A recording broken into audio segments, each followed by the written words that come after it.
Shalom, perkenalkan nama saya Shine Helen Ansou, NIM 2274-2010-06, kelas A122 Fakultas Hukum semester 2. Saat ini saya akan melengkapi tugas ujian tengah semester mata kuliah Budaya Anti Korupsi dengan judul materi Upaya Pemerintah dalam Pencegahan Tindak Pidana Korupsi di Indonesia. Masuk dalam pembahasan yang pertama, pengertian korupsi.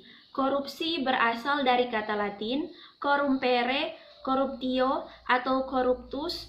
Arti harfiah dari kata tersebut adalah penyimpangan dari kesucian, tindakan tak bermoral, kebejatan, kebusukan, kerusakan, ketidakjujuran, atau kecurangan.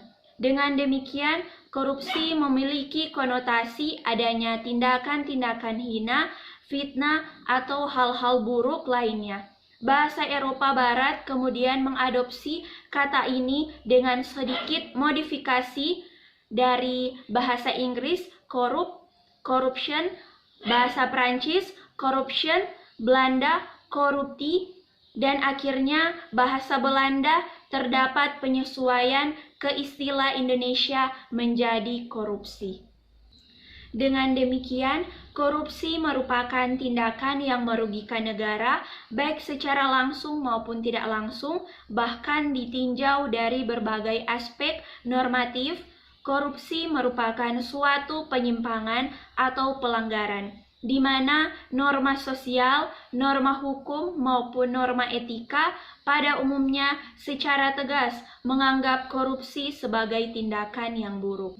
Masuk dalam pembahasan yang kedua, kebijakan pemerintah dalam pemberantasan korupsi.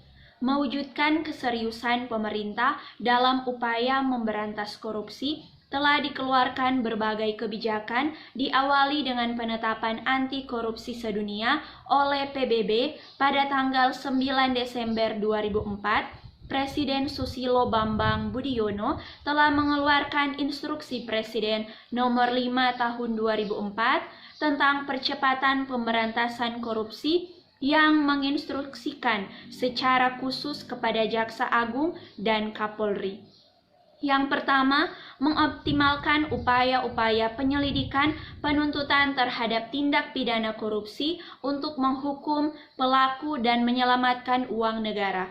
Yang kedua, mencegah dan memberikan sanksi tegas terhadap penyalahgunaan wewenang yang dilakukan oleh jaksa penuntut umum, anggota Polri dalam rangka penegakan hukum. Yang ketiga, meningkatkan kerjasama antara kejaksaan dengan kepolisian negara Republik Indonesia selain dengan BPKP, PPATK, dan institusi negara yang terkait dengan upaya penegakan hukum dan pengembalian kerugian keuangan negara akibat tindak pidana korupsi. Kebijakan selanjutnya adalah menetapkan Rencana Aksi Nasional Pemberantasan Korupsi RANPK 2004 sampai 2009. Langkah-langkah pencegahan dalam RANPK diprioritaskan pada yang pertama, mendesain ulang layanan publik, yang kedua, memperkuat transparansi, pengawasan, dan sanksi pada kegiatan pemerintah yang berhubungan ekonomi dan sumber daya manusia. Yang ketiga, meningkatkan pemberdayaan pangkat-pangkat pendukung dalam pencegahan korupsi. Masuk dalam pembahasan yang ketiga, peran serta pemerintah dalam pemberantasan korupsi. Partisipasi dan dukungan dari masyarakat sangat dibutuhkan dan mengawali upaya-upaya pemerintah melalui KPK, Komisi Pemberantasan Korupsi, dan aparat hukum lain. KPK yang ditetapkan melalui Undang-Undang Nomor 30 Tahun 2002 tentang Komisi Pemberantasan Tindak Pidana Korupsi untuk mengatasi, menanggulangi, dan memberantas korupsi, merupakan komisi independen yang diharapkan maupun menjadi martir bagi para pelaku tindak KKN. Adapun agenda KPK adalah sebagai berikut. Yang pertama, membangun kultur yang mendukung pemberantasan korupsi. Yang kedua, mendorong pemerintah melakukan reformasi publik sektor dengan mewujudkan good governance. Yang ketiga, membangun kepercayaan masyarakat. Yang keempat, mewujudkan keberhasilan penindakan terhadap pelaku korupsi besar. Yang kelima, memacu aparat hukum lain untuk memberantas korupsi. Masuk dalam pembahasan yang keempat, upaya-upaya yang harus dilakukan dalam pemberantasan korupsi di Indonesia. Yang pertama, dengan memperhatikan faktor-faktor yang menjadi penyebab korupsi dan hambatan-hambatan yang dihadapi dalam pemberantasannya, dapatlah dikemukakan beberapa upaya yang dapat dilakukan untuk menangkalnya, yakni menegakkan hukum secara adil dan konsisten sesuai dengan peraturan perundang-undangan dan norma-norma lainnya yang berlaku. Yang ketiga, menciptakan kondisi birokrasi yang ramping, struktur, dan kaya fungsi, penambahan rekrutmen pegawai sesuai dengan kualifikasi tingkat kebutuhan baik dari segi kuantitas maupun kualitas.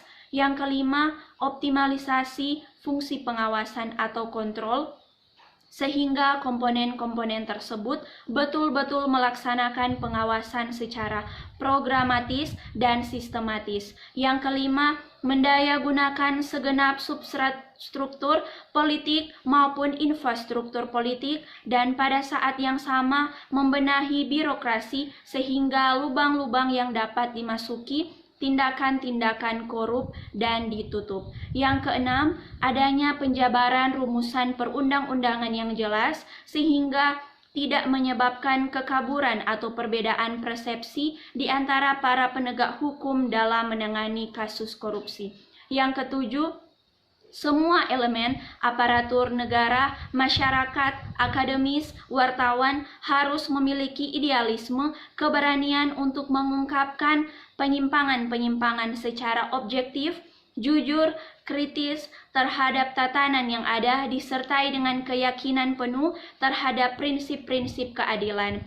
Yang kedelapan, melakukan pembinaan mental dan moral manusia melalui khotbah-khotbah, ceramah, atau penyuluhan di bidang keagamaan, etika, dan hukum. Karena bagaimanapun juga baiknya suatu sistem jika memang individu-individu di dalamnya tidak dijiwai oleh nilai-nilai kejujuran dan harkat kemanusiaan, niscaya sistem tersebut akan dapat disalahgunakan atau diselewengkan atau dikorup. Demikian penjelasan materi tentang upaya pemerintah dalam pencegahan tindak pidana korupsi di Indonesia. Terima kasih, Tuhan Yesus memberkati.